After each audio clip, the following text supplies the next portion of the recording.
के बाद अब बारी हरियाणा के युवाओं के लिए आपको दस्तक देने की है, जहां नौजवान पैसे खर्च करके पढ़ते हैं, तैयारी करते हैं, फॉर्म भरते हैं, किराया भाड़ा लगाकर भर्ती का इम्तिहान देने जाते हैं और फिर पता चलता है कि पेपर ही लीक हो गया। युवाओं की मेहनत यहां पर आकर फेल हो जाती है।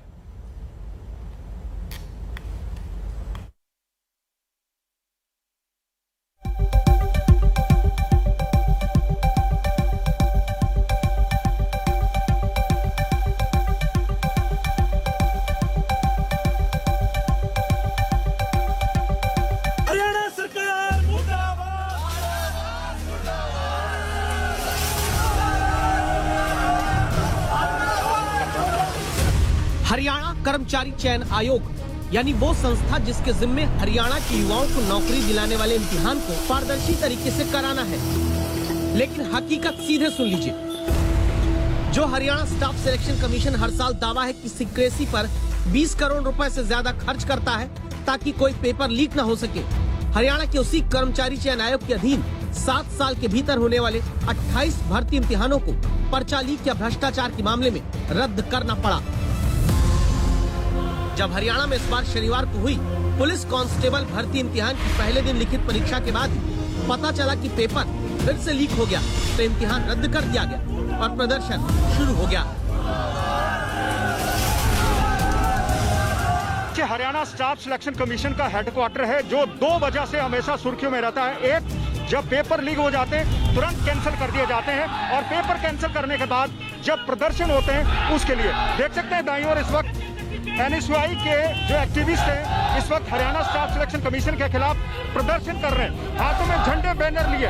हरियाणा स्टाफ सिलेक्शन कमीशन हमेशा नौकरी देने के लिए नहीं बल्कि नौकरी के लिए आयोजित होने वाली परीक्षाएं रद्द होने के बाद सुर्खियों में रहता है। अब एक साथी हरियाणा स्टाफ सिलेक्शन कमीशन के अंदर घुसेगा और इस सरकार को, यहाँ के चेयरमैन को जगाने का काम करेगा। कोई भी साथी पीछे नहीं रह जाएगा। इसके बाद कांग्रेस की छात्र इकाई के कार्यकर्ता बेरोजगार नौजवानों के साथ हरियाणा कर्मचारी चयन आयोग के दफ्तर में दाखिल होने लगे। एक तरफ हरियाणा के नौजवान ओलंपिक में मेडल जीत रहे हैं, वहीं हरियाणा स्टाफ सिलेक्शन कमीशन जब दावा है कि 28 भर्ती इम्तिहानों में पेपर लीक नहीं रोक पाया, तो प्रदर्शनकारी आयोग के लिए भी एक ट्रॉफी लेकर आ गए। 15 जुलाई 2020 के आंकड़ों के मुताबिक हरियाणा रोजगार पोर्टल और कॉल सेंटर पर ही 13 लाख से ज्यादा बेरोजगारों ने रजिस्ट्रेशन करा रखा है। Centre for monitoring Indian economy के मुताबिक जुलाई में जब देश में बेरोजगारी दर 6.95% रही, तो शहरी बेरोजगारी दर 8.30% और गांव में 6.34% बेरोजगारी है। इस दौरान हरियाणा में सबसे ज्यादा बेरोजगारी की रफ्तार 28% के पार रही, यानी हरियाणा में बेरोजगारी की रफ्तार देश के औसत से 4 गुना ज्यादा है। जहां तैयारी करने के बाद भी युवाओं के हक की नौकरी भ्रष्टाचारी रद्द करा देते हैं। हम इतनी मेहनत करते हैं, प्रैक्टिस करते हैं, पढ़ाई करते हैं, हमारे माँ बाप नौकरी कर रहे हैं, कोई मजदूरी कर रहा है, कोई कुछ कर रहा है, लेकिन ये वो कर रहे हैं, भ्रष्टाचार कर रहे हैं। तो आप जितने भी पेपर लीक हुए हैं उसमें पैसे मांग रहे थे कि 15 लाख दे दो, हम आपका काम करवा देते हैं, स्टार्टिंग पेपर से लेके भर्ती, फिजिकल, मैजिकल।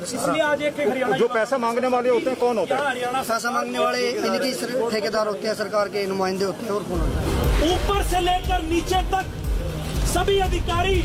ये युवा 3 साल 4 साल से लगकर तैयारी करते हैं कि एक भर्ती इम्तिहान हो जाए।